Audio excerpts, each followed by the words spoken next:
ಎಲ್ರಿಗೂ ನಮಸ್ಕಾರ. ಅಷ್ಟಾದಶ ವಿದ್ಯೆಗಳಲ್ಲಿ ಈ ಮೀಮಾಂಸಾ ದರ್ಶನದ ತನಕನೂ ನಾನು ಕಳೆದ ಉಪನ್ಯಾಸದಲ್ಲಿ ತಿಳಿಸ್ಕೊಟ್ಟಿದ್ದೆ. ಈಗ ಪುರಾಣಗಳ ಬಗ್ಗೆ ಒಂದಿಷ್ಟು ವಿಷಯಗಳನ್ನು ಹೇಳ್ತೇನೆ. ಪುರಾಣ ಅಂತಂದರೆ ಪುರ ಅಪಿ ನವಃ ಪುರಾಣ ಅಂತ ಬರುತ್ತೆ. ಅಂದರೆ ಕಾಲಾತೀತನಾದ ಈಶ್ವರ ತುಂಬ ಹಿಂದೆ ವ್ಯುತ್ಪತ್ತಿಯದು ಆಯಿತಾ ಅಂತ ಅರ್ಥ ಬರುತ್ತೆ. ಇನ್ನೊಂದು ಹೇಳಬೇಕಂದ್ರೆ ಪುರಾಣ ಶಬ್ದದ ನಿಷ್ಪತ್ತಿಯನ್ನು ಎರಡು ರೀತಿ ಹೇಳ್ಬೋದು ಅಂತ ಹೇಳ್ತಾರೆ.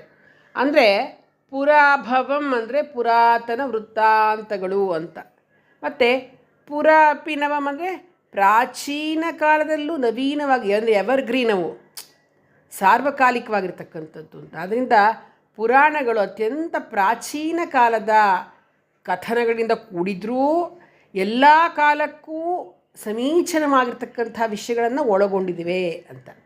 ಅಂದರೆ ಅದು ನಿತ್ಯ ನೂತನವಾಗಿರ್ತಕ್ಕಂಥದ್ದು, ಆಧುನಿಕ. ವಾಸ್ತವವಾಗಿ ಪುರಾಣಗಳು ಬಹಳ ಹಿಂದಿನ ಕಾಲದವು ಮತ್ತು ಋಷಿಗಳು ಬರೆದಿರ್ತಕ್ಕಂಥದ್ದು. ಪ್ರಾಚೀನ ಕೃತಿಗಳಾಗಿರ್ತಕ್ಕಂತಹ ಅಥರ್ವವೇದ ಮತ್ತು ಶತಪಥ ಬ್ರಾಹ್ಮಣಗಳಲ್ಲಿ ಮತ್ತು ಚಾಂದೋಗ್ಯ, ಬೃಹದಾರಣ್ಯಕ ಮುಂತಾದ ಉಪನಿಷತ್ತುಗಳಲ್ಲಿ ಪುರಾಣ ಅಂತಕ್ಕಂಥ ಶಬ್ದ ಕೆಲವೊಂದು ಸರ್ತಿ ಇತಿಹಾಸ ಶಬ್ದದ ಜೊತೆಯಾಗಿ ಬರುತ್ತೆ. ಪುರಾಣಗಳ ಮೂಲ ಸ್ವಯಂ ದೇವರು, ಅಂದರೆ ಸೃಷ್ಟಿಕರ್ತನಾಗಿರ್ತಕ್ಕಂಥ ಬ್ರಹ್ಮ ಅಂತ ಹೇಳಲಾಗುತ್ತೆ. ಪುರಾಣಗಳಿಗೆ ವೈದಿಕ ಯಾಗಗಳ ಆಖ್ಯಾನ ಭಾಗ ಅಂತ ಹೆಗ್ಗಳಿಕೆಯೂ ಇದೆ. ಇವನ್ನೆಲ್ಲ ಗಮನಿಸಿದಾಗ ನಮಗೆ ಈ ಪುರಾಣಗಳು ವೇದಗಳಷ್ಟೇ ಅಥವಾ ಪ್ರಾಯಶಃ ಅವಕ್ಕಿಂತಲೂ ಪುರಾತನವೇನೋ ಇರ್ಬೋದೇನೋ ಈ ಪುರಾಣ ಅಂತ ಅನಿಸುತ್ತೆ. ನೋಡಿ, ಋಗ್ವೇದದಲ್ಲಿ ದಿವೋದಾಸರಾಜ, ಸುದಾಸ, ಸೋಮಕ ಅಂತ ಬೇಕಾದಷ್ಟು ಜನ ರಾಜರ ಬಗ್ಗೆ ಬರುತ್ತೆ. ಪುರಾಣಗಳಲ್ಲಿ ಬರ್ತಕ್ಕಂತಹ ವಂಶವಾಹಿನಿಯಲ್ಲೂ ಕೂಡ ತೀರಾ ಅವರು ಈಚಿನವರು ಇರ್ತಾರೆ ಅನ್ನೋದು ಕೂಡ ಈ ಅನಿಸಿಕೆ ನಮಗೆ ಪುಷ್ಟಿ ಕೊಡ್ತಕ್ಕಂಥದ್ದು. ಇಲ್ಲಿ ಪುರಾಣ ಅನ್ಬೇಕಾದ್ರೆ ನಾವು ಹೇಳ್ತಾ ಇರೋದು ಪುರಾತನವಾಗಿರ್ತಕ್ಕಂತಹ ಕಥೆಗಳನ್ನು, ಆಖ್ಯಾಯಿಕೆಗಳನ್ನು ಮಾತ್ರ. ಈಗಿನ ಸಾಹಿತ್ಯದಲ್ಲಿ ಪುರಾಣಗಳಂತೂ ಪರಿಗಣಿತವಾಗಿರ್ತಕ್ಕಂಥ ಭಾಗವನ್ನು ಅಲ್ಲ. ಆದ್ದರಿಂದ ಅವುಗಳು ಪುರಾಣ ಅಥವಾ ಪುರಾಣ ಸಂಹಿತೆ ಅಂತ ನಿರ್ದೇಶಿಸಲ್ಪಟ್ಟಿವೆ. ಈಗ ಒಟ್ಟು ನಾವು ಸುಮಾರು ಈ ಪುರಾಣಗಳೆಲ್ಲ ಇದೆ. ಪುರಾಣಗಳಲ್ಲಿ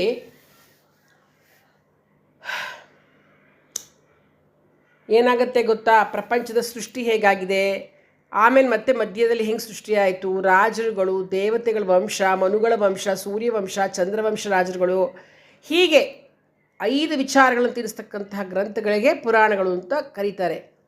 ಅದರಲ್ಲಿ ಮುಖ್ಯವಾಗಿ 18 ಪುರಾಣಗಳು ಪ್ರಸಿದ್ಧವಾಗಿದೆ. ನಾನು ಆಗಾಗಲೇ ಹೇಳ್ತಾ ಇರ್ತೀನಿ.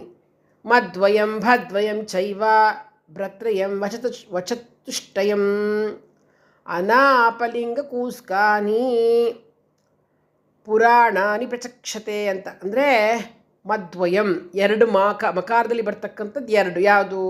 ಮತ್ಸ್ಯ ಪುರಾಣ, ಮಾರ್ಕಂಡೇಯ ಪುರಾಣ. ಇನ್ನು ಭದ್ವಯಂ ಅಂದರೆ ಭವಿಷ್ಯ ಪುರಾಣ, ಭಾಗವತ ಪುರಾಣ. ಆಯಿತಾ? ಭ್ರತ್ರಯಂ ಇಂದ ಬರ್ತಕ್ಕಂಥದ್ದು 3. ಯಾವುದು? ಬ್ರಹ್ಮಾಂಡ ಪುರಾಣ, ಬ್ರಹ್ಮವೈವರ್ತ ಪುರಾಣ, ಬ್ರಹ್ಮಪುರಾಣ. ಚತುಷ್ಟಯಂ ಅಂದರೆ ವಕಾರದಿಂದ ಬರ್ತಕ್ಕಂಥದ್ದು 4. ಯಾವ್ಯಾವುದು? ವರಾಹ ಪುರಾಣ, ವಾಮನ ಪುರಾಣ, ವಾಯುಪುರಾಣ, ವಿಷ್ಣು ಪುರಾಣ. ಅನಾಪಲಿಂಗ ಕೂಸ್ಕಾನಿ, ಅನಾಪಲಿಂಗ ಅಗ್ನಿಪುರಾಣ, ನಾರದ ಪುರಾಣ, ಪದ್ಮಪುರಾಣ, ಲಿಂಗ ಪುರಾಣ, ಗರುಡ ಪುರಾಣ, ಕೂರ್ಮ ಪುರಾಣ ಮತ್ತು ಸ್ಕಾಂದ ಪುರಾಣ. ಒಟ್ಟು 18 ಮಹಾಪುರಾಣಗಳಿದೆ ಅಂತಕ್ಕಂಥದ್ದು. ವೇದಾಂತಗಳ ಸಂದೇಶಗಳನ್ನೇ ಸರಳ ಭಾಷೆಯಲ್ಲಿ ಸುಲಭವಾಗಿರ್ತಕ್ಕಂಥ ದೃಷ್ಟಾಂತಗಳಿಂದ, ಕಥೆಗಳ ಮೂಲಕ ಈ 18 ಮಹಾಪುರಾಣಗಳಲ್ಲಿ ಅತ್ಯಂತ ವಿಸ್ತಾರವಾಗಿ ಭಗವಾನ್ ವೇದವ್ಯಾಸರು ಉಪದೇಶ ಮಾಡಿದ್ದಾರೆ. ಹಾಗಾಗಿ ಇದು ಸಾಮಾನ್ಯ ಜನಗಳಿಗೂ, ಲೌಕಿಕರಿಗೂ, ಸಂಸಾರಿಗಳಿಗೂ ಪುರಾಣಗಳ ಸಂದೇಶಗಳನ್ನು ಕೇಳೋದಕ್ಕೆ ಅರ್ಥ ಮಾಡ್ಕೊಳ್ಳಲಿಕ್ಕೆ ತುಂಬ ರಸವತ್ತಾಗಿರುತ್ತೆ ಅಂತಲೇ ಹೇಳ್ಬೋದು. ಯಾಕೆಂದರೆ ನನಗೆ ತುಂಬ ಚೆನ್ನಾಗಿ ಜ್ಞಾಪಕ ಇದೆ. ನಾನು ತುಂಬ ಚಿಕ್ಕವಳಿದ್ದಾಗ, ತುಂಬ ಚಿಕ್ಕವಳು ಅಂದರೆ ಒಂದು 5 ವರ್ಷದಿಂದ ಒಂದು 3-4 ವರ್ಷ, ಆವಾಗಿಂದಲೂ ಸುಮಾರು ನಾನು 6ನೇ ಕ್ಲಾಸ್ ಓದೋ ತನಕ ಹೆಚ್ಚು ಕಡಿಮೆ ನಾವು ಶೃಂಗೇರಿನಲ್ಲೇ ಇದ್ದಾಗ ಪ್ರತಿನಿತ್ಯ ನಮ್ಮ ಅಜ್ಜಿ ದೇವಸ್ಥಾನಕ್ಕೆ ಕರ್ಕೊಂಡು ಹೋಗ್ತಾಯಿದ್ರು. ಬೆಳಿಗ್ಗೆ ಎಲ್ಲ ಹೇಳಿದ್ದೆ, ಬೆಳಿಗ್ಗೆ ಎಲ್ಲ ಹೊಳೆಯಿಂದಾಚೆನಲ್ಲಿ ಗುರುಗಳ ದರ್ಶನ, ನಂತರ ದೇವಸ್ಥಾನಗಳಿಗೆಲ್ಲ ಹೋಗಿ ಎಲ್ಲ ಆದಮೇಲೆ 108 ಗರಿಕೆ ತೆಗೆದು ತೋರಣ ಗಣಪತಿಗೆ ಹಾಕಿಯೇ ಸ್ಕೂಲಿಗೆ ಹೋಗ್ತಾಯಿದ್ದು. ಅದೊಂದು ಪರಿಪಾಠ ಆಗಿ ಹೋಗ್ಬಿಟ್ಟಿತ್ತು ನನಗೆ. ಮಧ್ಯಾಹ್ನ ಸ್ಕೂಲಿಂದ ಬಂದ ಮೇಲೆ ಗುರುಗಳು, ಆಗ ಈಗಿನ ದೊಡ್ಡ ಗುರುಗಳು ಅವಾಗಿನ ಚಿಕ್ಕ ಗುರುಗಳಾಗಿದ್ದರು, ಆಮೇಲೆ ವಿದ್ಯಾತೀರ್ಥರು ದೊಡ್ಡ ಗುರುಗಳಾಗಿದ್ದರು. ಪ್ರವಚನ ಮಂದಿರದಲ್ಲಿ ಅವ್ರದ್ದು ಪ್ರವಚನ ಇರ್ತಿತ್ತು. ಹೀಗೆ ಪುರಾಣ ಪುಣ್ಯಕಥೆಗಳನ್ನು ಹೇಳ್ತಕ್ಕಂಥದ್ದು ಭಾಳ ಚೆನ್ನಾಗಿತ್ತು. ನಮ್ಮ ಅಜ್ಜಿ ಕರ್ಕೊಂಡು ಹೋಗೋರು. ನಾ ಅದೇ ಅಂದ್ಕೋತಾ ಇದ್ದೆ, ಕಥೆ ಆದರೆ ಕೇಳಿಸ್ಕೊಂಬಿಡ್ತಾ ಇದ್ದೆ. ಆಮೇಲಿಂದ ಕೆಲವೆಲ್ಲ ತುಂಬ ಸ್ವಲ್ಪ ಸ್ಟ್ಯಾಂಡರ್ಡ್ ಆದರೆ ನಿದ್ದೆ ಬರೋಂಗೆ ಆಗ್ಬಿಡ್ತಿತ್ತು. ಆದ್ರೂ ಬಿಡ್ತಿರಲಿಲ್ಲ ನಮ್ಮ ಅಜ್ಜಿ ಜೊತೆ ಕೂತ್ಕೊಂಡು. ಅಷ್ಟು ತುಂಬ ಚಿಕ್ಕವಳಿದ್ದೆ. ಆಮೇಲೆ ಎಲ್ಲ ಒಂಥರ ಇಂಟ್ರೆಸ್ಟ್ ಬರ್ತಾಯಿತ್ತು, ಎಲ್ಲ ಕೇಳಿಸ್ಕೊತಾ ಇದ್ದೆ. ಜ್ಞಾಪಕ ಇದೆ, ಪುರಾಣ ಅಂದ ತಕ್ಷಣ ಪುರಾಣಕ್ಕೆ ಹೋಗಬೇಕು, 4 ಗಂಟೆ ಹೋಗಬೇಕು ಅಂತೇಳಿ ಅಜ್ಜಿ ಕರ್ಕೊಂಡು ಹೋಗ್ಬಿಡೋರು. ಅದು ಒಂಥರ ನೆನಪಾಗುತ್ತೆ ಪುರಾಣ ಅಂದ ತಕ್ಷಣ. ಆ ಕಾಲದಲ್ಲಿ ಹಾಗೆ ಎಲ್ಲ ಹೇಳೋರು, ಪುರಾಣಗಳನ್ನು ಹೇಳ್ತಾಯಿದ್ರು. ಎಲ್ಲ ಕೇಳಿಸ್ಕೊಳ್ಳೋಕ್ಕೆ ಅಂತಲೇ ತುಂಬ ಜನ ಬರೋರು. ಅಷ್ಟು ಚೆನ್ನಾಗಿರುತ್ತೆ ಕಥೆಗಳು, ಒಂದಕ್ಕಿಂತ ಒಂದು ಕಥೆಗಳು ತುಂಬ ಚೆನ್ನಾಗಿರುತ್ತೆ. ಈ ಅಷ್ಟಾದಶ ವಿದ್ಯೆಗಳಲ್ಲಿ 18 ಮಹಾಪುರಾಣಗಳು ಸೇರಿಕೊಂಡಿದೆ. ನಿಮಗೆ ನಾನು ಇದರಲ್ಲಿ ತುಂಬ ಈ ಬೇರೆ ಎಲ್ಲ ಪುರಾಣಗಳ ಬಗ್ಗೆಯೂ ನಾನು ಒಂದು ಸಂಕ್ಷಿಪ್ತವಾಗಿ ತಿಳಿಸ್ಕೊಡ್ತೇನೆ. ಅದರಲ್ಲಿ ಭಾಗವತ ಪುರಾಣ ಇದೆಯಲ್ಲ, ತುಂಬ ಜನಪ್ರಿಯವಾಗಿರ್ತಕ್ಕಂಥದ್ದು. 18 ಮಹಾಪುರಾಣಗಳಲ್ಲಿ ಭಾಗವತ ಅತ್ಯಂತ ಮುಖ್ಯವಾಗಿರ್ತಕ್ಕಂಥ ಭಕ್ತಿ ಪ್ರಧಾನವಾಗಿರ್ತಕ್ಕಂಥ ಗ್ರಂಥ. ನನ್ನ ಈ ಯೂಟ್ಯೂಬ್ನಲ್ಲಿ ಅಷ್ಟು ಭಾಗವತ, ಅದಷ್ಟು ಏನು ಪುರಾಣದಲ್ಲಿ ಬಂದಿರತಕ್ಕಂಥ ಅಷ್ಟು ಕಥೆಗಳನ್ನು ಕೂಡ ನಾನು ಸುಮಾರು ಒಂದು 50-60 ಎಪಿಸೋಡಲ್ಲಿ ನಾನು ಹೇಳಿದ್ದೀನಿ. ಬೇಕಾದರೆ ಎಲ್ಲರೂ ಕೂಡ ಆ ಲಿಂಕ್ ಹಾಕ್ತೀನಿ ನಾನು, ನೀವು ಅದನ್ನು ಯೂಟ್ಯೂಬಲ್ಲಿ ನೋಡ್ಕೊಳ್ಬಹುದು, ಸಿಗುತ್ತೆ. ನನ್ನ ಅನುಗ್ರಹ ಚಾನಲಲ್ಲೇ ಪೂರ್ತಿ ಭಾಗವತದ ಬಗ್ಗೆ ಕಥೆಗಳನ್ನು ಕೊಟ್ಟಿದ್ದೀನಿ. ಹೀಗೆ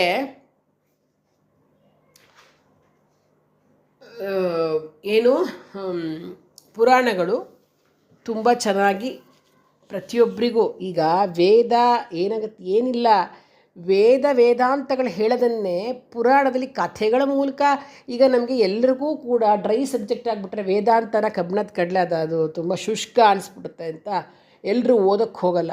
ಕಥೆ ಮೂಲಕ ಇದ್ದರೆ ಎಲ್ರಿಗೂ ಅರ್ಥ ಆಗುತ್ತೆ. ಆದರೆ ನಾವು ಬರೀ ಕಥೆಯಾಗಿ ತೊಗೋಬಾರ್ದು, ಅದರ ಒಳಾರ್ಥವನ್ನು, ಅಂತರಾರ್ಥವನ್ನು ತೆಗೆದುಕೊಂಡಾಗ ವೇದಾಂತ ಸಿಗುತ್ತೆ ಅಷ್ಟೇ. ಎಲ್ಲವೂ ಒಂದೇ, ಆದರೆ ಹೀಗೆ ಅದರದ್ದು ಒಂದು ಪುರಾಣಗಳ ರೂಪದಲ್ಲಿ ನಮಗೆ ಕೊಟ್ಟಿರ್ತಕ್ಕಂಥದ್ದು ಎಲ್ಲರಿಗೂ ಅನುಕೂಲ ಆಗಲಿ ಅಂತ ವ್ಯಾಸ ಮಹರ್ಷಿಗಳು ನಮಗೆ ಕೊಟ್ಟರು. ಇನ್ನು ಈ 18 ಮಹಾಪುರಾಣಗಳ ಬಗ್ಗೆ ನಾನು ತಿಳಿಸ್ಕೊಟ್ಟಿದ್ದೀನಲ್ವಾ, ಅದು ನೋಡಿ ಎಷ್ಟು ಶ್ಲೋಕಗಳಿದೆ ಗೊತ್ತಾ? ಸುಮ್ಮನೆ ಹೇಳ್ತೀನಿ ನೋಡಿ. ಅಗ್ನಿ ಪುರಾಣದಲ್ಲಿ ಒಂದು 16,000 ಶ್ಲೋಕ ಇದೆ. ಕ್ರಿಸ್ತಶಕ ಸುಮಾರು 800ನೇ ಇಸ್ವಿಯಲ್ಲಿ ಬರೆದಿದ್ದು ಅಂತ ನಮಗೆ ಸಿಗುತ್ತೆ ರಚನೆ ಕಾಲ. ಇನ್ನು ಭಾಗವತದಲ್ಲಿ 18,000 ಶ್ಲೋಕಗಳಿದೆ. ಕ್ರಿಸ್ತಶಕ 600ರಲ್ಲಿ ಅದನ್ನು ರಚಿಸಿರೋದು ಅಂತ ಬರ್ತಕ್ಕಂಥದ್ದು. ಭವಿಷ್ಯ ಪುರಾಣ ಬಂದು 14,500 ಶ್ಲೋಕಗಳಿವೆ. ಸುಮಾರು 500ನೇ ಇಸ್ವಿಯಿಂದ 900ನೇ ಇಸ್ವಿಯಲ್ಲಿ ಅದು ರಚಿತವಾಗಿದ್ದು ಅಂತ ತಿಳಿದು ಬರುತ್ತೆ. ಬ್ರಹ್ಮ ಪುರಾಣದ 10,000 ಶ್ಲೋಕಗಳಿವೆ. ಅದರಲ್ಲಿ 1300 ಕ್ರಿಸ್ತಶಕ 1300ರಲ್ಲಿ ರಚನೆ ಆಗಿದ್ದು ಅಂತ ಕಂಡುಬರುತ್ತೆ. ಇನ್ನು ಬ್ರಹ್ಮಾಂಡ ಪುರಾಣ 12,000 ಶ್ಲೋಕ ಇದೆ. ಕ್ರಿಸ್ತಶಕ 400ರಲ್ಲಿ ರಚನೆ ಆಗಿರ್ತಕ್ಕಂಥದ್ದು ಅಂತ. ಬ್ರಹ್ಮ ವೈವರ್ತ ಪುರಾಣ ಬಂದು 18,000 ಶ್ಲೋಕಗಳಿದೆ. ಅದು ರಚನೆಯ ಕಾಲ ಒಂದು 1000 ಕ್ರಿಸ್ತಶಕ 1000ರಲ್ಲಿ. ಗರುಡ ಪುರಾಣ 18,000 ಶ್ಲೋಕ ಇದೆ. ಅದು ಕ್ರಿಸ್ತಶಕ 900ರಲ್ಲಿ ರಚಿತವಾಗಿರ್ತಕ್ಕಂಥದ್ದು ಅಂತ. ಇನ್ನು ಕೂರ್ಮ ಪುರಾಣ ಬಂದು 18,000 ಶ್ಲೋಕಗಳಿದೆ. ಅದು 500ನೇ ಇಸ್ವಿಯಲ್ಲಿ ಕ್ರಿಸ್ತಶಕ ಆವಾಗ ರಚಿಸಿದ್ದು ಅಂತ ತಿಳಿದು ಬರುತ್ತೆ. ಲಿಂಗ ಪುರಾಣದಲ್ಲಿ 11,000 ಶ್ಲೋಕಗಳಿದೆ. ಅದು ಸುಮಾರು ಕ್ರಿಸ್ತಶಕ 600ರಿಂದ 1000 ಇಸ್ವಿ ಒಳಗಡೆ ರಚಿತವಾಗಿರ್ತಕ್ಕಂಥದ್ದು ಅಂತ ತಿಳಿದು ಬರುತ್ತೆ. ಮಾರ್ಕಂಡೇಯ ಪುರಾಣದಲ್ಲಿ 9,000 ಶ್ಲೋಕಗಳಿದೆ. ಅಲ್ಲಿ 300ನೇ ಇಸ್ವಿ ಕ್ರಿಸ್ತಶಕ 300ರಲ್ಲಿ ಮಾರ್ಕಂಡೇಯ ಪುರಾಣ ಬಂತು ಅನ್ನೋದು ತಿಳಿದು ಬರುತ್ತೆ. ಇನ್ನು ಮತ್ಸ್ಯ ಪುರಾಣದಲ್ಲಿ 14,000 ಶ್ಲೋಕಗಳಿವೆ. 300ನೇ ಕ್ರಿಸ್ತಶಕ 300ರಲ್ಲಿ ರಚಿತವಾಗಿರ್ತಕ್ಕಂಥದ್ದು. ನಾರದೀಯ ಪುರಾಣ 25,000 ಶ್ಲೋಕವನ್ನು ಒಳಗೊಂಡಿದೆ. ಅದು ಸುಮಾರು ಕ್ರಿಸ್ತಶಕ 900ರಿಂದ 1600 ತನಕ ಬರ್ತಕ್ಕಂಥದ್ದು. ಪದ್ಮಪುರಾಣ 55,000 ಶ್ಲೋಕ ಇದೆ ಒಟ್ಟು. ಅದು 800ನೇ ಇಸ್ವಿನಲ್ಲಿ ಬಂದಿದೆ ಅಂತ ಹೇಳಲಾಗುತ್ತೆ. ಸ್ಕಂದ ಪುರಾಣ ಬಂದು 81,000 ಶ್ಲೋಕಗಳಿವೆ. ಅದು ಸುಮಾರು 700ರಿಂದ 900ನೇ ಇಸ್ವಿ ಒಳಗಡೆ ಬಂದಿರತಕ್ಕಂಥದ್ದು. ವಾಮನ ಪುರಾಣ 10,000 ಶ್ಲೋಕಗಳನ್ನು ಹೊಂದಿದೆ.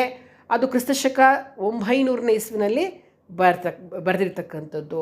ವರಾಹ ಪುರಾಣ 24,000 ಶ್ಲೋಕಗಳನ್ನು ಹೊಂದಿದೆ. 800ರಿಂದ 1100 ತನಕ ಅದರ ಕಾಲಮಾನ ಅಂತ ಹೇಳಲಾಗುತ್ತೆ. ಇನ್ನು ವಾಯುಪುರಾಣ 24,000 ಶ್ಲೋಕಗಳನ್ನು ಹೊಂದಿದ್ದು ಕ್ರಿಸ್ತಶಕ 200ರಲ್ಲಿ ರಚಿತವಾಗಿದೆ ಅಂತ ತಿಳಿಯಲಾಗುತ್ತೆ. ಇನ್ನು 18ನೇದು ವಿಷ್ಣು ಪುರಾಣ, ಇದು ಬಂದು 23,000 ಶ್ಲೋಕಗಳನ್ನು ಹೊಂದಿದೆ. ಕ್ರಿಸ್ತಶಕ 300ನೇ ಇಸ್ವಿನಲ್ಲಿ ಬಂದಿರತಕ್ಕಂಥದ್ದು ಅಂತ ಹೇಳಲಾಗುತ್ತೆ. ಅಂದರೆ ಇಲ್ಲೆಲ್ಲ ಈ ಒಂದು ಶ್ಲೋಕಗಳ ಪಟ್ಟಿ ನೋಡ್ತೀರಲ್ಲ, ಇದು ನೋಡಿದಾಗ ಅತಿ ಪ್ರಾಚೀನವಾಗಿರ್ತಕ್ಕಂಥದ್ದು ವಾಯು ಮತ್ತು ಮತ್ಸ್ಯ ಪುರಾಣ ಅಂತ ಗೊತ್ತಾಗುತ್ತೆ. ರಚನೆ ಕಾಲ ಇವೆಲ್ಲ ಏನು ಸ್ಥೂಲ ಅಂದಾಜಲ್ಲಿ ಹೇಳ್ತಕ್ಕಂಥದ್ದು, ಇಂತಿಷ್ಟೇ ಅಂತ ಏನು ಪ್ರಿಂಟ್ ಮಾಡಿ ಇವಾಗ ಹಾಕಿರ್ತಾರಲ್ಲ ಡೇಟು, ಆ ಥರ ಎಲ್ಲ ಇರಲ್ವಲ್ಲ. ಹಾಗಾಗಿ ಇದು ಒಂದು ಆ ಘಟ್ಟದ ಆ ಸಮಯವನ್ನು ಆಧರಿಸಿ ಅಂದಾಜಲ್ಲಿ ಬರೆದಿರ್ತಕ್ಕಂಥದ್ದು. ಈಗ ನಾವು ಒಂದೊಂದು ಪುರಾಣಗಳು ಹೇಗೆ ಸ್ಥೂಲ ಪರಿಚಯವನ್ನು ಮಾಡಿಕೊಳ್ಳೋಣ. ತುಂಬ ಇದೆ ಪುರಾಣಗಳನ್ನ ಓದೋಕ್ಕೆ ಚಂದ, ಕಥೆಗಳು ಸಿಕ್ಕಾಪಟ್ಟೆ ಇರುತ್ತೆ. ಆದರೆ ಏನು ಮುಖ್ಯವಾಗಿ ಸೃಷ್ಟಿ ಬಗ್ಗೆ ಹೇಳುತ್ತೆ, ಆಮೇಲೆ ದೇವ್ರ ಬಗ್ಗೆ ತಿಳಿಸ್ಕೊಡ್ತಕ್ಕಂಥದ್ದು. ಮೊದಲನೇದು ನಾವು ಇವಾಗ ಅಗ್ನಿ ಪುರಾಣ ನೋಡೋಣ. ಈ ಅಗ್ನಿ ಪುರಾಣದಲ್ಲಿ ಏನು ಹೇಳ್ತಾರೆ ಅಂತಂದರೆ ಇಷ್ಟೇ ಅಲ್ಲಿರೋದು, ಜಾಸ್ತಿ ಏನು ನಿಮಗೆ ಕಥೆಗಳು ಸಿಗುತ್ತೆ ಅಷ್ಟೇ ಹೊರತು ಆ ಎಲ್ಲ ಪುರಾಣ ಕೆಲವು ಸರಿ ಸುಮಾರು ಪುರಾಣಗಳು ಒಂದೇ ಕಥೆ ಇರುತ್ತೆ. ಇಲ್ಲಿ ಅಗ್ನಿ ಪುರಾಣದಲ್ಲಿ ನಮಗೆ ನಾವು ದೇವ್ರಿಗೆ ಏನು ಕೊಟ್ಟಿದ್ದಾರೆ ಭಗವಂತ ವ್ಯಾಸ ಮಹರ್ಷಿಗಳು, ಯಾವುದನ್ನು ಇಂಪಾರ್ಟೆನ್ಸ್ ಇದೆ ಅಗ್ನಿ. ಸ್ವಯಂ ಅಗ್ನಿದೇವನೇ ವಸಿಷ್ಠ ಮಹರ್ಷಿಗಳಿಗೆ ವಿವರಿಸಿರ್ತಕ್ಕಂಥ ಪುರಾಣ ಇದು. ಯಾವುದು? ಅಗ್ನಿ ಪುರಾಣ. ಅರ್ಥ ಆಯ್ತಲ್ವಾ? ಸ್ವಯಂ ಅಗ್ನಿಯೇ ವಸಿಷ್ಠ ಮಹರ್ಷಿಗಳಿಗೆ ವಿವರಿಸಿರ್ತಕ್ಕಂಥ ಪುರಾಣ ಅಂತ ಹೇಳಲಾಗಿದೆ. ಇದು ಶೈವ ಗ್ರಂಥ. ಇದು ಶೈವ ಗ್ರಂಥ ಅಂದರೆ ಈಶ್ವರ, ಅಲ್ಟಿಮೇಟ್ ಈಶ್ವರ ಅನ್ನೋದನ್ನೇ ಭಗವಂತ ಅಂತಕ್ಕಂಥದ್ದು ಶೈವ ಗ್ರಂಥ. ಇದರಲ್ಲಿರ್ತಕ್ಕಂಥ ಬಹುಭಾಗ ಇದು ಶೈವ ಗ್ರಂಥ ಆದರೂ ಕೂಡ ಇದರಲ್ಲಿ ಎಷ್ಟೊಂದು ವಿಷಯಗಳು ವಿಷ್ಣು ಪಂಥದ, ಮುಖ್ಯವಾಗಿ ರಾಮನ, ಕೃಷ್ಣನ ಅವತಾರ ವಿವರಣೆಗಳಿಂದ ಜಾಸ್ತಿ ಕೂಡಿದೆ. ಇದು ಈಶ್ವರ ಇವಾಗ ಕೆಲವು ಕಡೆ ನೋಡಿ ಎಲ್ಲದಕ್ಕೂ ಈಶ್ವರ ಅಂತ ಹಾಕ್ಬಿಡ್ತಾರೆ. ಆವಾಗ ಏನಾಗ್ಬಿಡುತ್ತೆ, ಜನಗಳು ಇದು ಈಶ್ವರನ ಭಕ್ತಿ ಆ ಥರ ಅಂದ್ಕೊಂಡ್ಬಿಡ್ತಾರೆ. ಆ್ಯಕ್ಚುಲಿ ಪರಮಾತ್ಮನನ್ನು ಈಶ್ವರ ಅಂತ ಕರೆಯೋದು ಒಂದು ಕಡೆ ಆದರೆ ಶ್ರೀಹರಿ ಅಂತ ಕರೆಯೋದು ಒಂದು ಕಡೆ ಆಗುತ್ತೆ. ಇದು ಈಶ್ವರದ ಶೈವ ಗ್ರಂಥವಾದರೂ ಕೂಡ ಇಲ್ಲಿ ಸುಮಾರು ವಿಷ್ಣು ಪಂಥದ ಅಂದರೆ ರಾಮಕೃಷ್ಣನ ಅವತಾರದ ಬಗ್ಗೆ ಕೊಟ್ಟಿದ್ದಾರೆ. ಈ ಪುರಾಣದಲ್ಲಿಯ ವಿಷಯಗಳು ಎಷ್ಟು ದೊಡ್ಡದಾಗಿದೆ ಅಂದರೆ ವಿಶ್ವಕೋಶದಷ್ಟು ವಿಸ್ತೃತವಾಗಿರ್ತಕ್ಕಂಥದ್ದು. ಇಲ್ಲಿ ಏನೇನು ಬರುತ್ತೆ ಗೊತ್ತಾ? ಇಲ್ಲಿ ವಿಷ್ಣುವಿನ ದಶಾವತಾರಗಳ ವರ್ಣನೆ ಇದೆ. ನೋಡಿ, ಅಗ್ನಿ ಪುರಾಣದಲ್ಲಿ ನಿಮಗೆ ಏನು ಸಿಗುತ್ತೆ ಅಂತಂದರೆ ವಿಷ್ಣುವಿನ ದಶಾವತಾರ ಬಗ್ಗೆ ಗೊತ್ತಾ? ನಿಮಗೆ ಗೊತ್ತು ಅಂದರೆ ಅಗ್ನಿ ಪುರಾಣದಲ್ಲಿ ಅದೇ ಬಂದಿರುತ್ತೆ, ಇನ್ನೇನೂ ಇಲ್ಲ. ಆಮೇಲೆ ರಾಮಾಯಣ ಮಹಾಭಾರತದ ಕಥೆಗಳು ಸಿಗುತ್ತೆ ನಿಮಗೆ ಇದರಲ್ಲಿ. ಆಮೇಲೆ ವಿವಿಧ ದೇವತೆಯರ ಪೂಜೆಗೆ ಸಂಬಂಧಿಸಿದ ನಿಯಮಗಳು. ಕೆಲವು ಒಂದೊಂದು ದೇವತೆಗಳು ಒಂದೊಂದು ಥರ ಪೂಜೆ ಮಾಡಬೇಕಾಗುತ್ತೆ ಅಲ್ವಾ? ಇನ್ನು ಸುಮ್ಮನೆ ಹೇಳ್ತಾ ಹೋದರೆ ಅಮ್ಮನವರಿಗೆ ಕುಂಕುಮಾರ್ಚನೆ ಪ್ರಿಯ, ಈಶ್ವರನಿಗೆ ಅಭಿಷೇಕ ಪ್ರಿಯ, ವಿಷ್ಣುವಿಗೆ ಸಹಸ್ರನಾಮ ಹೇಳ್ತಾ ಎಷ್ಟು ಅಲಂಕಾರ ಮಾಡ್ತಿರೋ ಅವ್ನಿಗೆ ಅಷ್ಟು ಖುಷಿಯಾಗುತ್ತೆ. ಗಣಪತಿಗೆ ಗರಿಕೆ ತರ್ಪಣ, ಈ ರೀತಿಯಾಗಿ ಕೆಲವು ಆಂಜನೇಯನಿಗೆ ವಿಳ್ಳೆದೆಲೆ, ಈ ರೀತಿಯಾಗಿ ಕೇಸರಿ, ಹೀಗೆ ಯಾವ ದೇವರುಗಳಿಗೆ ಯಾವ್ಯಾವ ರೀತಿ ಪೂಜೆ ಅಂತ ಮಾಡ್ತಕ್ಕಂಥದ್ದು ಅನ್ನೋದನ್ನೆಲ್ಲ ಇದರಲ್ಲಿ ವಿವರವಾಗಿ ಕೊಟ್ಟಿದ್ದಾರೆ. ಇನ್ನು ದೇವಾಲಯಗಳಲ್ಲಿ ಯಾವ ಥರ ವಿಗ್ರಹಗಳ ಪ್ರತಿಷ್ಠಾಪನೆ ಮಾಡ್ತಕ್ಕಂಥದ್ದು, ಖಗೋಳ ಜ್ಯೋತಿಷ, ಆಮೇಲೆ ವಾಸ್ತುಶಾಸ್ತ್ರ, ಶಿಲ್ಪಶಾಸ್ತ್ರ, ಔಷಧಶಾಸ್ತ್ರ, ಆಮೇಲೆ ವಿಷವಸ್ತು ವಿದ್ಯೆ, ಅದು ಒಂದು ಹಿಂದಿನ ಕಾಲದಲ್ಲೆಲ್ಲ ಇತ್ತಲ್ಲ, ಅದು ನಾಟಕಶಾಸ್ತ್ರ, ಮಾನವ ಶರೀರಶಾಸ್ತ್ರ ಮತ್ತು ಶಬ್ದಾಲಂಕಾರ. ಅಲಂಕಾರ ಎಲ್ಲ ಗೊತ್ತಲ್ಲ, ಶಬ್ದಾಲಂಕಾರ ಒಂದೇ ಅಕ್ಷರಗಳು ಯಾವ್ಯಾವ ಥರ ಇದು ಮಾಡ್ತಕ್ಕಂಥದ್ದು. ನಿತಾಂತಕಾಂತ ದಂತಕಾಂತ ಮಂತಕಾಂತ ಕಾತ್ಮಜಂ. ಎಷ್ಟು ಸರ್ತಿಯಲ್ಲಿ ಅದರಲ್ಲಿ ತಾತ ತಾತ ಬರುತ್ತೆ ಶಬ್ದಗಳು, ಒಂದೇ ರಿಪೀಟ್ ಆಗ್ತಾ ಇರುತ್ತೆ. ಎಷ್ಟು ಅಲಂಕಾರ, ಅದು ಶಬ್ದಾಲಂಕಾರ. ಇದಿಷ್ಟೆಲ್ಲ ಹೇಳ್ತಕ್ಕಂಥದ್ದು ಅಗ್ನಿಪುರಾಣ. ಅಗ್ನಿಪುರಾಣದಲ್ಲಿ ಏನಿದೆ ಅಂತ ನಿಮ್ಗೆ ಒಂದಿಷ್ಟು ಗೊತ್ತಾಗಬೇಕು ಅಂದರೆ ಮುಖ್ಯವಾಗಿ ರಾಮಾಯಣ ಮಹಾಭಾರತದ ಕಥೆಗಳು, ಆಮೇಲೆ ವಿಷ್ಣುವಿನ ದಶಾವತಾರಗಳು, ಆಮೇಲೆ ವಿವಿಧ ದೇವತೆಯರಿಗೆ ಯಾವ ಥರ ಪೂಜೆ ಮಾಡ್ತಕ್ಕಂಥ ನಿಯಮಗಳು, ದೇವಸ್ಥಾನದಲ್ಲಿ ಯಾವ್ಯಾವ ಥರ ವಿಗ್ರಹ ಪ್ರತಿಷ್ಠಾಪನೆ ಮಾಡಬೇಕಾಗುತ್ತಲ್ಲ ಅದ್ರದ್ದು ಅದು ಹೇಗೆ ಅನ್ನೋದ್ರ ಬಗ್ಗೆ, ಖಗೋಳ, ಅಸ್ಟ್ರಾಲಜಿ, ಅಸ್ಟ್ರಾನಮಿ, ವಾಸ್ತು, ಶಿಲ್ಪಶಾಸ್ತ್ರ, ಇವೆಲ್ಲವೂ ಕೂಡ, ನಾಟಕ, ಮಾನವ ಶರೀರ ಶಾಸ್ತ್ರನೇ ಮನುಷ್ಯನ ಅದು ಹೇಳ್ತಲ್ಲ ಅಂಗ ಸಾಮುದ್ರಿಕ ಎಲ್ಲ ಇರುತ್ತಲ್ಲ, ಅದೆಲ್ಲ ಕೂಡ ಈ ಒಂದು ಅಗ್ನಿಪುರಾಣದಲ್ಲಿ ತಿಳಿಸಿದ್ದಾರೆ.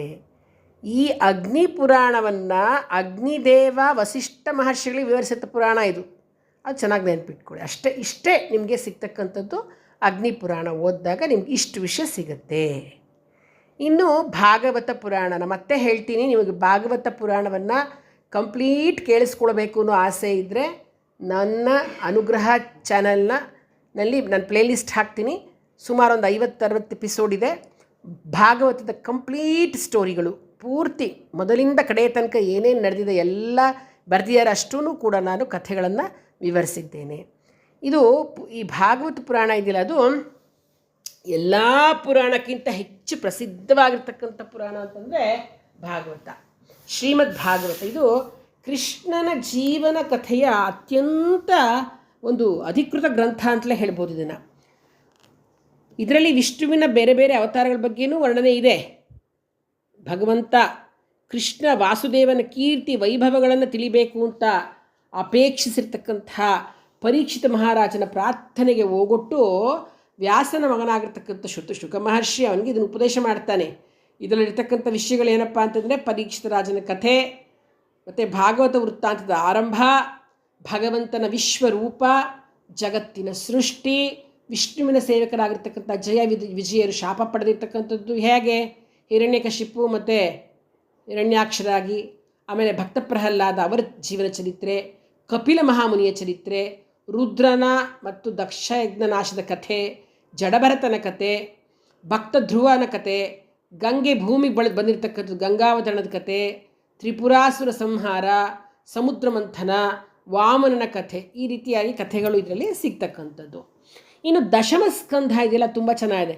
ಅದು ಶ್ರೀಕೃಷ್ಣನ ಕಥೆಯನ್ನು ಬಹಳ ಡಿಟೇಲಾಗಿ ಹೇಳಿದೆ. ಅದರಲ್ಲಿ 11ನೇ ಸ್ಕಂದದಲ್ಲಿ ಪ್ರಸಿದ್ಧ ಉದ್ಧವ ಗೀತೆ ಇದೆ ನೋಡಿ. ಇದು ಭಗವದ್ಗೀತೆ ಥರನೇ ಬಹಳ ಒಂದು ಅತ್ಯಂತ ಪ್ರಭಾವಶಾಲಿಯಾಗಿರ್ತಕ್ಕಂಥ ಭಗವಂತಂದು ಸಂದೇಶ ಇದು ಉದ್ಧವ ಗೀತೆ.